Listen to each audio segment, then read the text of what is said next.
Welcome back to my channel Shakespeare and Beyond, your destination for deep insights into English literature. तो आज के session में हम explore करने जा रहे हैं पोयम विंड, जो लिखी है सुब्रमण्यम भारती ने। तो यहाँ हम पोयम की सिंपल मीनिंग को समझेंगे। ये वीडियो एक्सप्लेनेशन का पार्ट फर्स्ट है। तो चलिए स्टार्ट करते हैं हमारी पोइट्री जर्नी को। So let's begin. Wind by Subramania Bharati. सबसे पहले हम जानेंगे राइटर के बारे में। About the writer. First, full name Chinnaswami Subramania Bharati. Poet का फुल नेम क्या था? चिन्नास्वामी सुब्रमण्यम भारती। सेकंड, उनका पेन नेम क्या था? महाकवि भारती या ग्रेट पोएट भारती। उनका जन्म होता है 11 दिसंबर 1882 इटायापुरम तमिलनाडु में। उनकी डेथ होती है सितंबर 11, 1921 चेन्नई, इंडिया में। Professional and literary contributions. उनका प्रोफेशन और लिटरेचर में कंट्रीब्यूशन है जैसे first, pioneered modern Tamil poetry by introducing free words, new themes and modern vocabulary. यानी वे मॉडर्न तमिल पोएट्री के लिए फेमस थे। उन्होंने पोएट्री में फ्री वर्ड्स, नई थीम्स और मॉडर्न वोकेबुलरी यानी नए शब्दों की सूची इंट्रोड्यूस की। Second, wrote extensively on nationalism, women rights, social reform, caste equality and India's independence। यानी उन्होंने नेशनलिज्म, विमेन राइट्स, सोसाइटी में सुधार, जाति समानता और फ्रीडम, इन सभी टॉपिक्स पर पोएम्स लिखी। Third, worked as a journalist and editor for nationalist publications such as India, Bal Bharat and स्वदेश मित्रन। यानी उन्होंने जर्नलिस्ट और एडिटर के तौर पर भी काम किया, जैसे इंडिया, बाल भारत और स्वदेश मित्रन में, इस तरह के नेशनलिस्ट पब्लिकेशंस में। Proficient in multiple languages including Tamil, Sanskrit, Hindi, Telugu, English and French. यानी वे कई लैंग्वेज भी जानते थे जैसे तमिल, संस्कृत, हिंदी, तेलुगु, इंग्लिश और French. His notable works include first, Panchali Sabatam, an allegory based on Mahabharata with nationalist theme. Second, Koilpattu, the song of the cuckoo. Third, Kannanpattu, songs about Krishna. Fourth, also known for devotional hymns and songs for children, blending spirituality and patriotism. उनके important works हैं जैसे पांचाली सपतम, जो महाभारत पर based है और freedom का symbol है। Second, कोयल पट्टू, जो कोयल का सॉन्ग है। थर्ड, कन्नन पट्टू, यह कृष्णा पर सॉन्ग है। फोर्थ, उन्होंने बच्चों और भक्ति पर भी सॉन्ग्स लिखे जिनमें भक्ति और देशभक्ति दोनों जुड़ी है। Role in Indian freedom movement. First, fierce advocate for Swaraj, self-rule, and closely associated with extremist leaders like Bal Gangadhar Tilak and Aurobindo Ghosh. Second, used his writings to awaken political consciousness among the masses during British colonial rule. Third, exiled to Puducherry, then under French rule, to escape British persecution 1908 to 1918, where he continued his nationalist writings. Role in Indian freedom movement, यानी उनका freedom movement में role है जैसे first, वे स्वराज के या जिसे self rule भी कहते हैं इसके वो प्रबल समर्थक थे। बाल गंगाधर तिलक और अरबिंदो घोष इन जैसे नेताओं के साथी रहे। थर्ड, उन्होंने अपनी राइटिंग से पब्लिक में आज़ादी की भावना जगाई। फोर्थ, 1908 से 1918 यानी 10 साल तक वह ब्रिटिश गवर्नमेंट से बचने के लिए पुडुचेरी में, जो कि फ्रेंच इलाका था, वहां पर रहे और वहीं से उन्होंने अपनी नेशनलिस्ट राइटिंग्स कंटिन्यू की। Legacy and honours. First, remembered as National Poet of Tamil Nadu and a symbol of intellectual and political resistance. Second, Bhartiyar University in Tamil Nadu is named in his honor. Third, his works are part of school curricula in Tamil Nadu and widely studied across India.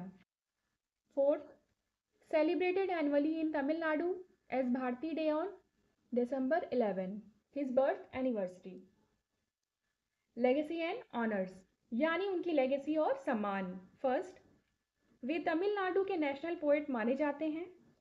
उनके नाम पर Bharathiyar university है जो तमिलनाडु में situated है। Third, उनके written works आज भी स्कूल में पढ़ाए जाते हैं। फोर्थ, हर साल 11 दिसंबर जो कि उनकी बर्थ एनिवर्सरी है उस दिन भारती डे मनाया जाता है तमिलनाडु में।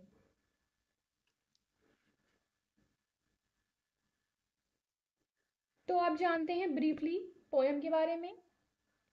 The poem wind is a powerful and symbolic piece written by Subramaniam Bharati, originally in Tamil and later translated into English. It is one of his most famous poems and is widely included in school syllabus across India. यानी यह poem wind great poet Subramania Bharati ने तमिल में लिखी थी। बाद में इसका English translation हुआ। यह उनकी सबसे फेमस पोएम्स में से एक है और इंडिया के कई स्कूल्स में पढ़ाई जाती है। Wind is a timeless poem that teaches us to face difficulties with courage and strength.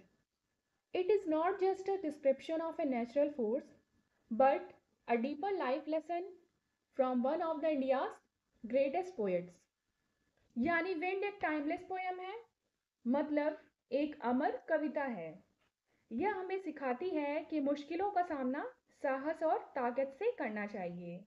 यह केवल प्राकृतिक हवा को रिप्रेजेंट नहीं करती बल्कि इंडिया के एक महान पोएट सुब्रमण्यम भारती की ओर से जीवन का गहरा मैसेज देती है। तो नेक्स्ट अब देखते हैं पोएम को। Wind come softly, don't break the shutters of the windows, don't scatter the papers, don't throw down the books on the shelf. There, look what you did. You threw them all down.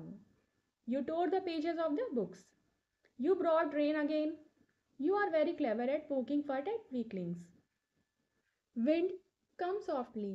यानी हवा धीरे धीरे आओ। यहाँ poet हवा से विनती करता है कि वह शांत और कोमल होकर आए। Don't break the shutters of the windows. खिड़की के पट मत तोड़ो या खिड़कियों के पर्दे मत तोड़ो। यानी यहाँ पोएट हवा से कहता है कि वह घर को नुकसान न पहुंचाए। डोंट स्कैटर द पेपर्स, कागज मत बिखेरो। यानी यहाँ पोएट हवा से कहता है कि छोटी छोटी चीजें मत उड़ाओ। Don't throw down the books on the shelf, अलमारी से किताबें मत गिराओ। यहाँ पोएट हवा से कहता है कि पढ़ाई की चीजें बर्बाद मत करो।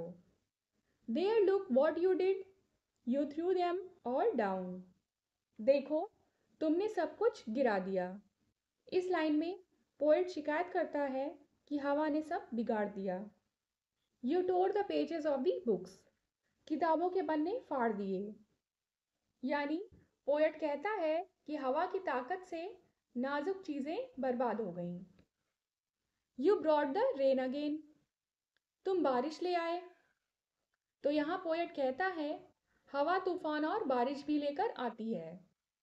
You are very clever at poking fun at weaklings. तुम कमजोरों का मजाक उड़ाती हो। तो यहाँ पोएट कहता है हवा कमजोर चीजों को तोड़ देती है। तो इस पैरा में पोएट हमसे बात कर रहा है।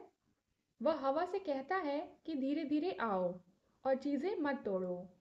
वह कहता है कि हवा ने किताबें गिरा दी, पन्ने फाड़ दिए और कागज उड़ाए। इसके अलावा हवा कमजोर लोगों का मजाक भी उड़ाती है। तो इन लाइंस में पोएट कहना चाह रहा है कि हवा कठिनाइयों और समस्याओं का सिंबल है। पोएट बताता है कि कमजोर चीजें और कमजोर लोग जल्दी टूट जाते हैं। Frail crumbling houses crumbling doors, crumbling rafters, crumbling wood, crumbling bodies, crumbling lives, crumbling hearts. The wind god winnows and crushes them all. कमजोर घर, दरवाजे, लकड़ी, शरीर, जिंदगियां और दिल, इन सबको हवा का देवता हिला देता है और तोड़ देता है। तो इन लाइंस में पोएट बताता है कि हवा सब कुछ तोड़ देती है। कमजोर घर, टूटते दरवाजे, कमजोर लकड़ी और शरीर और दिल। तो इन लाइंस का मतलब है, अगर हम कमजोर हैं तो मुश्किलें और परेशानियां हमें बुरी तरह प्रभावित कर सकती हैं। यह हमें चेतावनी देती हैं कि जीवन में सिर्फ कमजोर रहने से ही नुकसान होगा। He won't do what you tell him. So, come, let's build strong homes. Let's join the doors firmly. Practice to form the body. Make the heart steadfast. Do this, and the wind will be friends with us. यानी हवा हमारी बात नहीं मानती। इस line में poet कह रहा है कि हवा अपनी मर्जी से चलती है। So come, let's build strong homes, let's join the doors firmly. यानी इसलिए आओ, मजबूत घर बनाओ और दरवाज़ों को मजबूती से जोड़ो। इस लाइन में पोएट हमें मैसेज दे रहा है कि हमें मजबूत बनना चाहिए।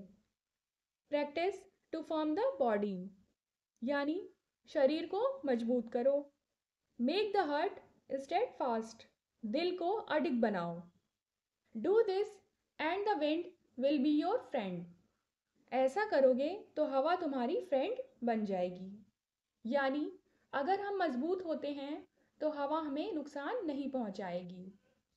तो इस पैराग्राफ में पोएट बताता है कि हवा हमारी बात नहीं सुनती, इसलिए हमें अपने घर को मजबूत बनाना चाहिए, दरवाजे अच्छे से जोड़ने चाहिए, शरीर और दिल मजबूत करना चाहिए।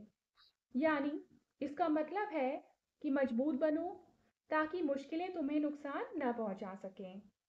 जीवन में शक्ति और तैयारी से ही हम किसी भी चुनौती का सामना कर सकते हैं। The wind blows out weak fires. He makes strong fires roar and flourish. His friendship is good. We praise him every day. The wind blows out weak fires. यानी हवा छोटी कमजोर आग को बुझा देती है। He makes strong fires roar and flourish. मगर बड़ी मजबूत आग को और तेज और शक्तिशाली बना देती है। His friendship is good. We praise him every day. यानी हवा की दोस्ती अच्छी है, हम रोज उसकी प्रशंसा करते हैं। इस लाइन का मतलब है कि मुश्किलें अगर हम मजबूत हैं तो हमें और महान बना देती है। तो इस पैरा में पोएट कहता है कि हवा कमजोर आग को बुझा देती है, लेकिन मजबूत आग को और तेज और चमकदार बना देती है। हवा की दोस्ती तभी अच्छी होती है जब इंसान मजबूत हो।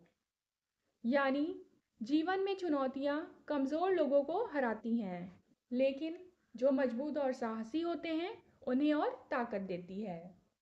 तो इस पोयम में पोएट हवा को मुश्किलों और चुनौतियों का सिंबल मानता है। हवा कमजोर चीजों जैसे घर, किताबें, आग, इंसान, इन सबको तोड़ देती है, लेकिन मजबूत चीजों को और लोगों को और मजबूत बना देती है। पोएट का मैसेज है कि इंसान को शरीर, मन और दिल से मजबूत बनना चाहिए ताकि कठिनाइयां हमें नुकसान न पहुंचाएं बल्कि हमारी ताकत बढ़ाएं। तो सुब्रमण्यम भारती की यह पोयम हमें सिखाती है कि जीवन की कठिनाइयों से डरना नहीं चाहिए। हमें अपने शरीर, मन और दिल को मजबूत बनाना चाहिए। मुश्किलों का सामना साहस और आत्मविश्वास से करना चाहिए। तो नेक्स्ट वीडियो में हम इस पोयम की थीम्स, समरी और इसके लिटरेरी सिग्निफिकेंस को डिस्कस करेंगे, जो आपके सिलेबस के लिए परफेक्ट और इजी टू अंडरस्टैंड होगी। Thanks for watching. I hope ये आपके लिए हेल्पफुल था और आपको समझ आया होगा। कोई भी क्वेरीज हो तो आप मुझे कमेंट सेक्शन में पूछ सकते हैं। अगर वीडियो पसंद आई हो तो लाइक करें, दोस्तों के साथ शेयर करें और चैनल को सब्सक्राइब ज़रूर करें ऐसे ही सिंपल और इंटरेस्टिंग लिटरेचर वीडियोज़ के लिए।